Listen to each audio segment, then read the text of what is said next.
Glad to hear it, man. I'm good as well. How was Canada Day for you? It was me sitting on this chair drinking a case of beer by myself because I'm in quarantine. Very, very Canadian. I love it. I just want to get right into the talk about the fight. What was the game plan heading into your fight? Game plan was work the low kicks, use round one to figure them out, and start to land harder on him later in the fight. But I caught him early with the overhand. We knew that he liked to jab. He had longer reach than me. He liked to throw that jab, and we knew that there was a possibility I might be able to time it and connect with the overhand.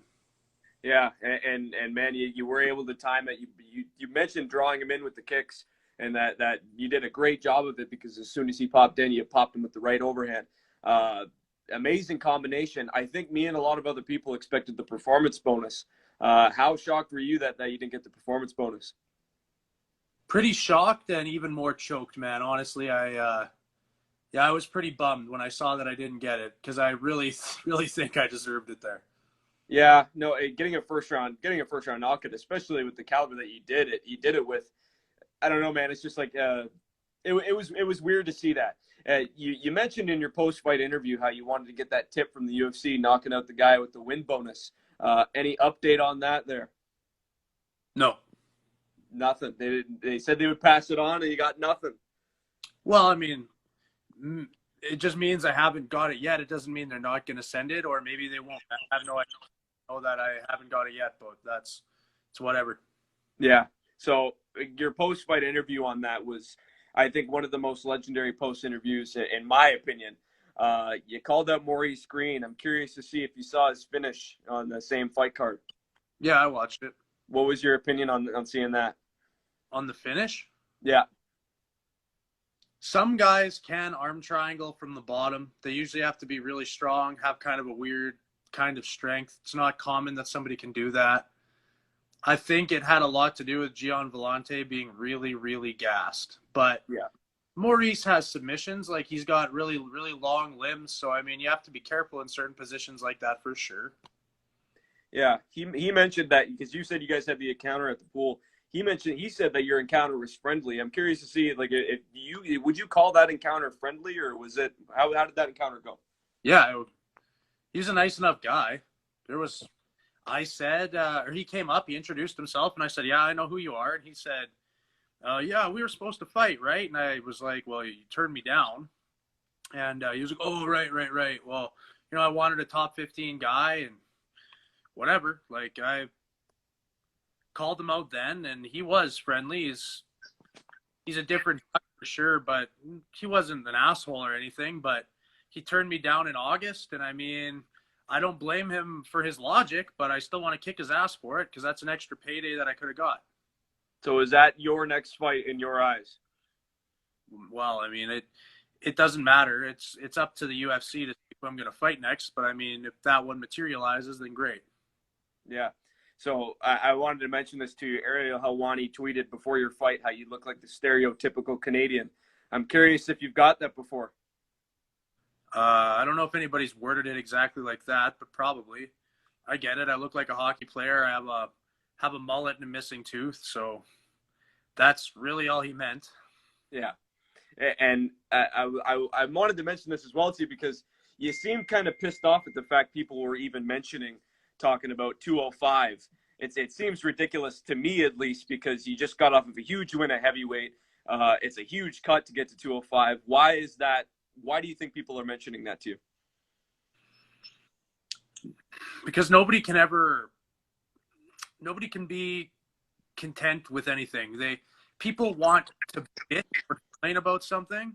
So if you're 235, even if you're performing well, he's too small for heavyweight, go to 205. And then if you're 250 and you have a little more fat, then it's like, oh, that guy needs to lose weight. He's not in shape.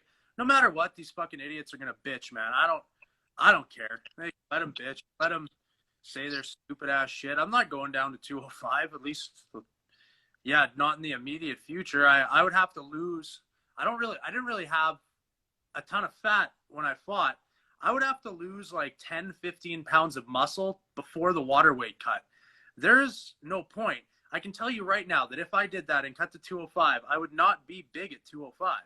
I would be proportionately the same size as I am at heavyweight. And then people would be telling me I need to go to 185 because I'm not a big 205er.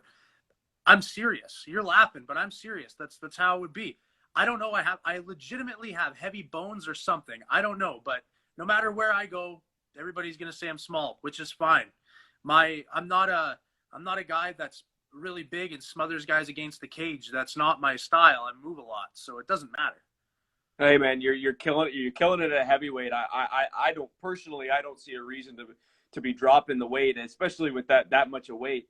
I want to go back into what we're talking about with the leg kicks. You utilize them very, very well. You've done it throughout your career. It's been one of your greatest weapons. How important is it to you to bring that aspect into a division where, personally, I don't think they're utilized very much by other heavyweights? It's just part of my style for sure. I throw lots of leg kicks. I'm kind of a volume guy. I throw a lot of stuff. Not always looking for the power, just looking for the volume. Leg kicks accumulate. I've been doing it for years as one of my main offensive weapons. I don't know if it's like particularly important because I'm not seeing tons of heavyweights utilize it as a main strategy, but it's important for me for sure. It helps me establish a rhythm to the fight. Yeah. So obviously the goal for you right now is to climb the ranks. How soon are you looking to get back in there? My goal is to win as many fights as possible and try and get frequent paydays. My goal is not to climb the ranks. Climbing the ranks is a consequence of winning fights, and that's great. That happens, then great. But I'm not one of these guys looking to jump in. Look, I'm not trying to fight a top 10 guy and be undercompensated for it. I want to win, increase the amount of money I'm making, and keep it rolling. That's all I'm looking for. I've never wanted to. I've never had these delusions of grandeur. I'm happy to fight a lot and hopefully win most of them. Yeah. And you talked about the training, how the training was different. You mentioned how you didn't have people to train with in this one. How different was just the build up to the fight, just all in all? Well, I mean, it was a lot different. I've talked about that a lot. The COVID thing, doing a lot of conditioning by myself. Had to. There was laws. You couldn't go in a group and train with other people. So whatever, you make do, and it's fine. It worked out clearly. Yeah. And you said this throughout your career, how you always want to take the week off regardless of the result of your fight. You said you take the week off. How has the week off been? You said you spent Canada Day in the chair there. Any chances to get out and do anything for the week off you got? Bro, I can't. I'm in quarantine for 14 days. When you come back to Canada from any other country right now, the government mandates it, so you have to stay in your place of residence by yourself for 14 days. If I were to go out and get caught, there's like a rat law here where somebody can rat on you and get like a reward for it. I'm pretty recognizable right now, especially in my home city.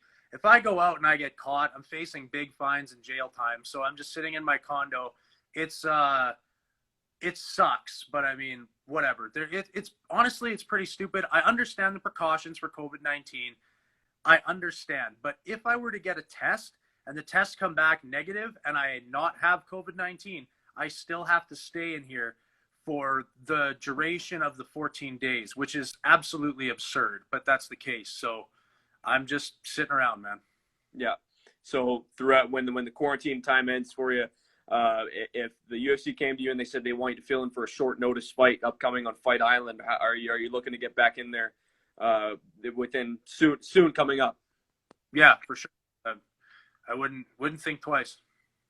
Okay. And just talking about you tweeted about how weird it was to before they announced how they were going to get Fight Island, all that going. You said you ever considered to the UFC fighting on an oil tanker or a warship.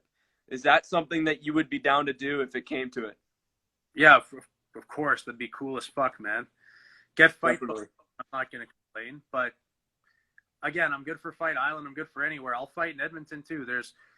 Not that there's a card coming here. I'm just saying everything has its perks. I'll fight here, not have to travel, not have to worry about leaving, flights, anything like that, or I'll fight across the world and it'll be a cool experience. I'm pretty all terrain. I'm good to go wherever. So I mean, yeah, you want to put me on an oil tanker and do fight boat? Yeah, of course I'm down. It was my idea.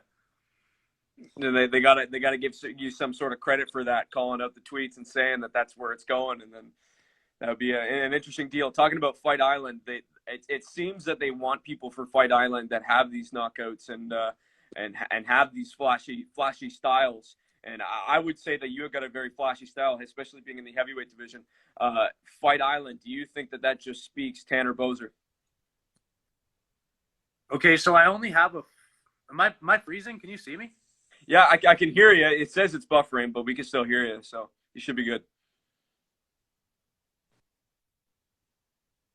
Tanner, you there? You good? Okay. First of all, you're only saying I have a. Yeah, I'm coming off of one really exciting, one really flashy highlight reel.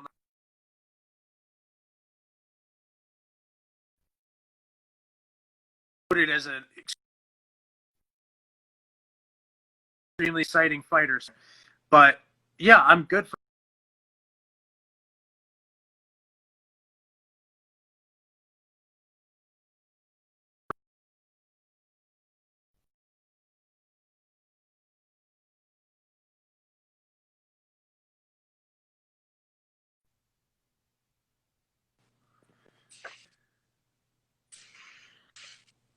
Tanner, you hear me? Now I. Sorry about that, brother. Just the connection issues. But probably lost all the viewers. You there?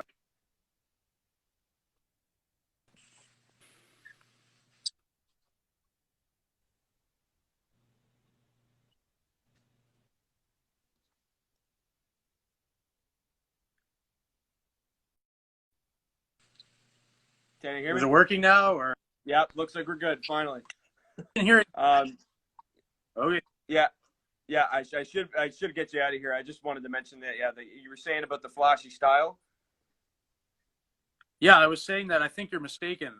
You're only saying I have a flashy style because all you remember is the knockout I had a few days ago.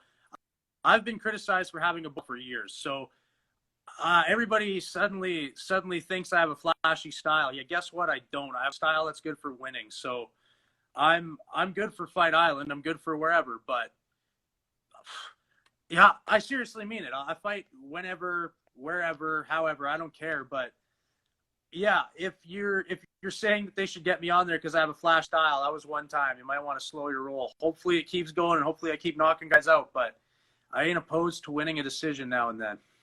Hey man, you got the 50% knockout on your wins. Your wins, you got 50% knockouts. I love seeing that. And man, in my opinion, decision wins can sometimes come in a flashy style as well. I've just always loved your fighting style, especially with the last fight coming off, and it shows the result of that style as well. Hey man, well, all in all, people are excited to see you fight again. What can people who haven't tuned in yet expect to see when the Bulldozer hits the octagon next?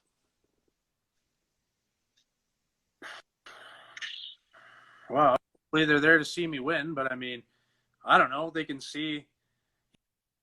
You're gonna see me moving around, dancing around my opponent if I have it. You're gonna see. I'm not guaranteeing anything crazy. I love it, man. Thank you so much for joining, man. I hope you had a happy Canada Day, and I hope the rest of the week goes well for you, bro. Thanks for tuning in, man. Yeah. Take it easy. Take it easy.